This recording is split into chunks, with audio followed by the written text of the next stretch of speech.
ನಿನ್ನೆ 10:55ರಿಂದ 11 ಗಂಟೆಯೊಳಗಾಗಿ ಶಿವಾಜಿ ಸರ್ಕಲ್ನಿಂದ 1 ಕೋಟಿ ಹಣ ದೋಚಿಕೊಂಡು ಹೋಗಿದ್ದಾರೆ. ಬೀದರ್‌ನಲ್ಲಿ ಎಟಿಎಂ ಸಿಬ್ಬಂದಿ ಹತ್ಯೆ ದರೋಡೆ ಪ್ರಕರಣವಾಗಿ ಅಪರಾಧ ವಿಭಾಗದ ಎಡಿಜಿಪಿ ಪಿ. ಹರಿಶೇಖರನ್ ಸುದ್ದಿಗೋಷ್ಠಿ ನಡೆಸಿದ್ದಾರೆ. ಬೀದರ್‌ನ ಎಸ್ಪಿ ಕಚೇರಿಯಲ್ಲಿ ಸುದ್ದಿಗೋಷ್ಠಿ ಆರಂಭವಾಗಿದ್ದು, ಎಟಿಎಂಗಳಿಗೆ ಹಣ ತುಂಬಿಸುವ ಸಿಎಂಎಸ್ ಏಜೆನ್ಸಿ ಅವರು ಎಟಿಎಂಗಳಿಗೆ ಹಣ ತುಂಬಿಸಲು ಹೋಗ್ತಿದ್ದರು. ಈ ವೇಳೆ ಗುಂಡಿನ ದಾಳಿಯಾಗಿದ್ದು, ಗಿರಿ ವೆಂಕಟೇಶ್ ಸ್ಥಳದಲ್ಲೇ ಮೃತಪಟ್ಟಿದ್ದಾರೆ. ಶಿವಕುಮಾರ್ ಎಂಬ ವ್ಯಕ್ತಿ ಗಂಭೀರವಾಗಿ ಗಾಯಗೊಂಡಿದ್ದಾನೆ. ತನಿಖೆ ಚುರುಕುಗೊಳಿಸಲಾಗಿದೆ. ಇದರಿಂದ ಮಹಾರಾಷ್ಟ್ರ, ತೆಲಂಗಾಣ ರಾಜ್ಯದ ಪೊಲೀಸರು ಸಾಕಷ್ಟು ಸಹಾಯ ಮಾಡಿದ್ದಾರೆ. ಆರೋಪಿಗಳ ಗುರುತು ಪತ್ತೆ ಹಚ್ಚಲಾಗಿದೆ. 8 ತಂಡಗಳು ಮಹಾರಾಷ್ಟ್ರ, ತೆಲಂಗಾಣ, ಕರ್ನಾಟಕ ರಾಜ್ಯಗಳಲ್ಲಿ ತನಿಖಾ ತಂಡಗಳು ಚುರುಕುಗೊಂಡಿವೆ. ಹಲವಾರು ಎಟಿಎಂಗಳಲ್ಲಿ ತುಂಬಿಸಲಿಕ್ಕೆ ಸಿಎಂಎಸ್ ಸೆಕ್ಯೂರಿಟಿ ಸರ್ವಿಸ್ ಅವರು ಪ್ರಯತ್ನ ಪಡುವಾಗ 2 ಅನ್ನೋನ್ ಅಕ್ಯೂಸ್ಡ್ ಅಟ್ಯಾಕ್ ಮಾಡಿ ಆ ದುಡ್ಡನ್ನು ದೋಚಿಕೊಂಡು ಹೋಗಿರ್ತಾರೆ. ಇದರಲ್ಲಿ ಸಿಎಂಎಸ್ ಸೆಕ್ಯೂರಿಟಿ ಸರ್ವಿಸಲ್ಲಿ ಕ್ಯಾಶ್ ಟ್ರಾನ್ಸಾಕ್ಷನ್ ಇದ್ದ ಗಿರೀಶ್ ಎಂಬ ಹುಡುಗ 45 ಇಯರ್ಸ್ ಹುಡುಗ ಅವರು ತೀರ್ಕೊಂಡಿದ್ದಾರೆ. ಅವ್ರ ಜೊತೆಗೆ ಇನ್ನೊಬ್ಬರು ಶಿವಕುಮಾರ್ ಅವರಿಗೆ ಇಂಜೂರ್ಡ್ ಆಗಿದೆ. ಅವರನ್ನು ಹಾಸ್ಪಿಟಲಲ್ಲಿ ಅಡ್ಮಿಟ್ ಮಾಡಿ ಅವರು ಔಟ್ ಆಫ್ ಡೇಂಜರ್ ಇದ್ದಾರೆ. ಮಾನ್ಯ ಡಿಜಿ ಮತ್ತು ಐಜಿಪಿ ಅವರ ಶ್ರೀ ಅಲೋಕ್ ಮೋಹನ್ ಅವರು ಇಮ್ಮಿಡಿಯೇಟ್ ಆಗಿ ಸ್ಪಾಟ್ಗೆ ವಿಸಿಟ್ ಮಾಡಿ ಈ ಇನ್ವೆಸ್ಟಿಗೇಷನ್ ಬಗ್ಗೆ ಪ್ರತ್ಯೇಕವಾಗಿ ರಿವ್ಯೂ ಮಾಡಬೇಕಂತ ಹೇಳಿ ನನಗೆ ಆದೇಶವನ್ನು ನೀಡಿದ ತಕ್ಷಣ ಇವತ್ತು ಬೆಳಗ್ಗೆ ನಾನು ಬೀದರ್ಗೆ ಆಗಮಿಸಿ ಈಗಾಗಲೇ ಸ್ಥಳ ಪರಿಶೀಲನೆ ಮಾಡಿ ಹಲವಾರು ಆಸ್ಪೆಕ್ಟ್ ಬಗ್ಗೆ ಇನ್ವೆಸ್ಟಿಗೇಷನನ್ನು ನಾವು ಚುರುಕುಗೊಳಿಸಿದೆವು. I personally thanks to Maharashtra state police and also Hyderabad Telangana state police. ಅವರು ತುಂಬ ನಮಗೆ ಸಹಾಯವನ್ನು ಮಾಡ್ತಾರೆ. ಈ ಇನ್ಸಿಡೆಂಟಲ್ಲಿ ಯಾರು ಇನ್ವಾಲ್ವ್ ಆಗಿದ್ದಾರೋ ಅವರನ್ನು ನಾವು ಐಡೆಂಟಿಫಿಕೇಷನ್ ಮಾಡಿದೆವು ಎಂಬ ಒಂದು ಸುದ್ದಿಯನ್ನು ಭಾಳ ತುಂಬ ಸಂತೋಷದಿಂದ ತಮಗೆ ಕೂಡ ನಾನು ಬಯಸ್ತೇನೆ. ನಮ್ಮ ಅಧಿಕಾರಿಗಳು ಅಜಯ್ ಹಿಲ್ಲೋರಿ DIG ಗುಲ್ಬರ್ಗಾ ರೇಂಜ್ ಅವರು ಮತ್ತು ಪ್ರದೀಪ್ SP ಬೀದರ್ ಅವರ ನೇತೃತ್ವದಲ್ಲಿ ಸುಮಾರು 8 ತಂಡಗಳು ಈಗಾಗಲೇ Karnataka state, Maharashtra state and Telangana ಸ್ಟೇಟಲ್ಲಿ ಕೆಲಸ ಮಾಡ್ತದೆ. ಆರೋಪಿಗಳು ಯಾರು ಎಂಬುದರ ಬಗ್ಗೆ ನಾವು ಈಗ ಐಡೆಂಟಿಫಿಕೇಷನ್ ಮಾಡಿದ್ದೇವೆ. ಅವರನ್ನು ಅರೆಸ್ಟ್ ಮಾಡೋದಕ್ಕೆ ನಾವು ಟೀಮ್ಗಳನ್ನು ಕಳಿಸಿದ್ದೇವೆ. ಹೈದರಾಬಾದ್ನಲ್ಲಿರುವ ಟೀಮ್, ಹೈದರಾಬಾದ್ ಕ್ರೈಮ್ ಟೀಮ್ ಜೊತೆಗೆ ಡಿಸ್ಕಸ್ ಮಾಡಿ ಈಗ ಆ ಎಲ್ಲಿ ಇದ್ದಾನೆ ಅನ್ನೋದ್ರ ಬಗ್ಗೆ ನಾವೀಗ ಪತ್ತೆ ಮಾಡ್ತಾ ಇದ್ದೀವಿ. ಇದರಲ್ಲಿ ಕ್ರೈಮ್ ಟೀಮ್ ಮತ್ತು cellphone analysis team, technical team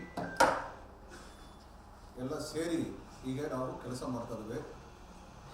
I can assure you, ಈ ಕೇಸಿನಲ್ಲಿ ಇನ್ವಾಲ್ವ್ ಆಗಿದೆ ಇವನು ಈಗಾಗಲೇ ಹಲವಾರು ಕೇಸಲ್ಲಿ, ರಾಬರಿ ಕೇಸಲ್ಲಿ, ಇದೇ ರೀತಿಯಾದ ಕೇಸಲ್ಲಿ ಇನ್ವಾಲ್ವ್ ಆಗಿದ್ದಾನೆ ಎಂಬ ಮಾಹಿತಿ ಕೂಡ ನಮ್ಮ ಹತ್ರ ಇದೆ.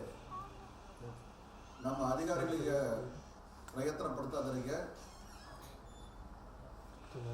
ತಕ್ಷಣವೇ ಇವನ್ನು ನಾವು ಅರೆಸ್ಟ್ ಮಾಡೋದಕ್ಕೆ ಎಲ್ಲ ಕ್ರಮವನ್ನು ತಗೊಳ್ತೇವೆ. Thank you.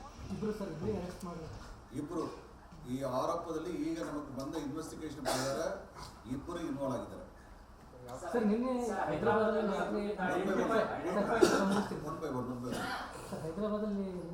ಫೈರಿಂಗ್ ಆಯಿತು, ಅದು ಒಟ್ಟು ಸ್ವಲ್ಪ ಇನ್ಸಿಡೆಂಟ್ ಬಗ್ಗೆ ವಿವರಿಸಿದ್ರೆ ಸ್ವಲ್ಪ. ಇಲ್ಲಿ ಇನ್ಸಿಡೆಂಟ್ ಆದ ಮೇಲೆ ನಮ್ಮವರು 3 ಸ್ಥಳದಲ್ಲಿ ಟೀಮನ್ನು ನಿರ್ಮಾಣ ಮಾಡಿದರು.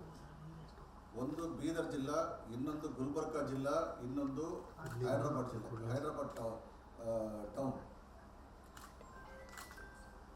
ನಮಗೆ ಬಂದ ಫಸ್ಟ್ ಹ್ಯಾಂಡ್ ಇನ್ಫಾರ್ಮೇಷನ್ ಪ್ರಕಾರ ಈ ಟೀಮ್ನ ಇಂದ 2 ಜನ ಅಕ್ಯೂಸ್ಡ್ ಅವರು ಇಲ್ಲಿರುವ 2 ವೀಲರಲ್ಲಿ ಧಾವಿಸಿ ಹೈದರಾಬಾದ್ಗೆ ಹೋಗಿ ಹೈದರಾಬಾದಿಂದ ಒಂದು ಏಜೆನ್ಸಿಯಲ್ಲಿ ಟಿಕೆಟನ್ನು ಬುಕ್ ಮಾಡಿ ಬೇರೆ ಒಂದು ಕಡೆ ಬಗ್ಗೆ ಅವರು ಪ್ರಯತ್ನ ಪಡ್ತಾ ಇರುವಾಗ ಅಲ್ಲಿ ಇದೇ ಗ್ಯಾಂಗ್ನವರು ಅಲ್ಲಿ ಒಂದು ಶೂಟೌಟ್ ಕೇಸ್ಲಿ ಸಿಕ್ಕಿದ್ದಾರೆ ಎಂಬ ಮಾಹಿತಿ ಕೂಡ ನಮಗೆ ಕರೆಕ್ಟ್ ಆಗಿದೆ. ಫಸ್ಟ್ ಇನ್ಫಾರ್ಮೇಶನ್ ನಮ್ಮ ಟೀಮ್ ಎಲ್ಲ ಕಡೆ ಇರೋದ್ರಿಂದ ನಮಗೆ ಫಸ್ಟ್ ಇನ್ಫಾರ್ಮೇಶನ್ ಬಂತು. ಆ ಇನ್ಫಾರ್ಮೇಶನನ್ನು ಹೈದ್ರಾಬಾದ್ಗೆ ನಾವು ಕೊಟ್ಟಿದ್ದೇವೆ. ತಕ್ಷಣವೇ ಹೈದ್ರಾಬಾದ್ ಕಂಟ್ರೋಲ್ ರೂಮ್ ಹೈದ್ರಾಬಾದಲ್ಲಿರುವ ಎಲ್ಲ ಪೊಲೀಸ್ ಸ್ಟೇಷನ್ಗೆ ಇದನ್ನು ತಿಳಿಸಿದ್ದಾರೆ. ಸಂಬಂಧಪಟ್ಟ ಪೊಲೀಸರು ನಮ್ಮ ಜೊತೆಗೆ ಅವರು ಈಗ ಹುಡುಕಾಡ್ತಿದ್ದಾರೆ. ಅವ್ರಿಗೆ ಒಂದು ಕೇಸ್ ಶೂಟೌಟ್ ಕೇಸ್ ಅಲ್ಲಿ ಒಂದು ಕೇಸ್ ರಿಜಿಸ್ಟರ್ ಆಗಿದೆ, ನಮ್ಮಲ್ಲಿ ಒಂದು ಕೇಸ್ ಇದೆ, ಅಲ್ಲಿ ಒಂದು ಕೇಸ್ ಇದೆ. ಆದ್ದರಿಂದ ಇದನ್ನು ಒಂದು ಜಾಯಿಂಟ್ ಆಪರೇಷನ್ ನಾನು ಮಾಡೋದಕ್ಕೆ ಬಯಸುತ್ತೇನೆ. ಇವರೇ ಖಚಿತ ಆಗಿದೆ, ಇವನೇ ನಮಗೆ ಖಚಿತ ಆಗಿದೆ. ಒಬ್ಬರು ಐಡೆಂಟಿಫಿಕೇಶನ್ ಆಗಿದೆ. ಅದರಿಂದ ಕೇಸ್ ಬೇಗ ನಾವು ಪತ್ತೆ ಮಾಡ್ತೀವಿ. ಎಲ್ಲ ಸತ್ತ ಮೂಲ ಅಂದ್ರೆ ಹೇಳ್ಬೋದಾ ಸರ್? ಎಲ್ಲಿನ ಮೂಲ ಇಲ್ಲ, ಮೂಲ ಈಗ ನಾನು ತಿಳಿಸೋದಕ್ಕೆ ಬರೋದಿಲ್ಲ. It is under investigation. ತಕ್ಷಣವೇ ತೆಗೆದು ಹೇಳ್ತೇವೆ ನಾವು. ಚೆಕ್ ಮಾಡಿದ್ರೆ ಅಲ್ಲಿ ಎಸ್ಡಿಯಿಂದ ಫಾಲೋ ಮಾಡ್ತಿದ್ರು ಈ ಪ್ಲಾನ್ ಎಸ್ಡಿಯಿಂದ ನಡೀತಾ ಇತ್ತು. ಏನಾದರೂ ನಾವು ಒಂದೇ ಒಂದು ಟೆಕ್ನಾಲಜಿಕಲ್ ಆಸ್ಪೆಕ್ಟ್ ಮಾತ್ರ ಇಲ್ಲ, ಎಲ್ಲ ಥರ ಆಸ್ಪೆಕ್ಟನ್ನು ತೊಗೊಳ್ತೇವೆ.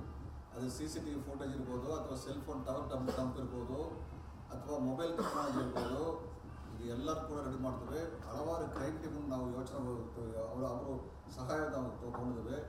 ಯಾವ ರೀತಿ ನಮ್ಮ ಸಹಾಯವನ್ನು ಅವರು ತೊಗೊಳ್ತಾ ಇದ್ದಾರೋ ಅದೇ ರೀತಿ ನಾವು ತಕ್ಷಣವೇ ಅವರ ಸಹಾಯವನ್ನು ತೊಗೊಳ್ತಾ ಇದ್ದೇವೆ.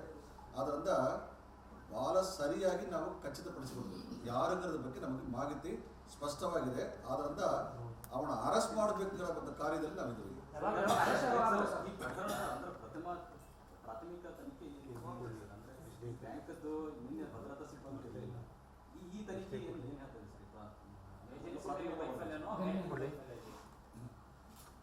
ಈಗ ನಾನು ಈ ಕೇಸನ್ನು ಪತ್ತೆ ಮಾಡಿ ಈ ಕೇಸಲ್ಲಿರುವ ಆರೋಪಿಗಳನ್ನು ಅರೆಸ್ಟ್ ಮಾಡೋದಕ್ಕೆ ನಾನು ಪ್ಲಾನ್ ಮಾಡಿದ್ದೇನೆ.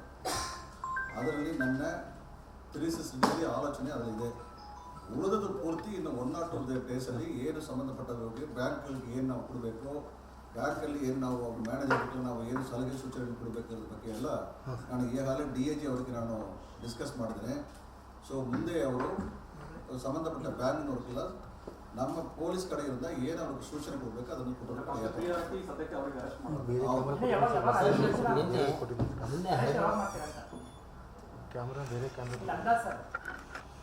ಅಂದಾಜು ಹೇಳೋದಕ್ಕೆ ಬರೋದಿಲ್ಲ, ನಾನು ಅನುಮಾನದ ಮೇಲೆ ನಾನು ಹೇಳೋದಕ್ಕೆ ಬರೋದಿಲ್ಲ.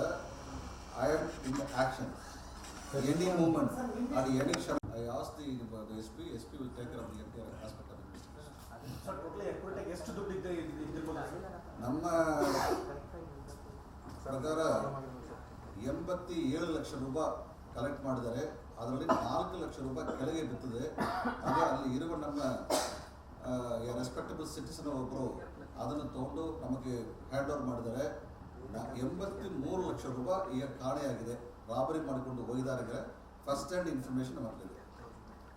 ಬ್ಯಾಂಕಿಂದ ಎಷ್ಟು ದುಡ್ಡು ಹೊರಗಡೆ ತಂದಿದ್ದಾರೆ? 87 ಲಕ್ಷ ರೂಪಾಯಿ. ಅದರಲ್ಲಿ 4 ಲಕ್ಷ ರೂಪಾಯಿ ಕೆಳಗೆ ಬಿತ್ತು, 83 ಲಕ್ಷ ರೂಪಾಯಿ ತೊಗೊಂಡೋಗಿದ್ದಾರೆ ಎಂಬ ಮಾಹಿತಿ ಇದೆ.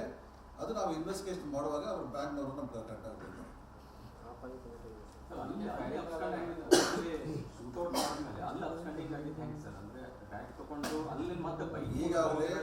ಈಗಾಗಲೇ ನಮ್ಮ ಹೈದ್ರಾಬಾದ್ ಜೊತೆಗೆ ನಾವು ಮಾತಾಡ್ತಾ ಇದ್ದೇವೆ. ಅವರು ಆ ಇನ್ವೆಸ್ಟಿಗೇಷನ್ ಇದ್ದಾರೆ. ನಾವು ನಾವು ಸಹಾಯ ಮಾಡ್ತಾ ಇದ್ದೇವೆ. ಇನ್ವೆಸ್ಟಿಗೇಷನ್ ಮುಗಿದ ಮೇಲೆ ಅದನ್ನು ಥ್ಯಾಂಕ್ ಯು ವೆರಿ ಮಚ್. ಇದು ಕೆಳಗೆ ಮಾಡ್ಕೊಂಡು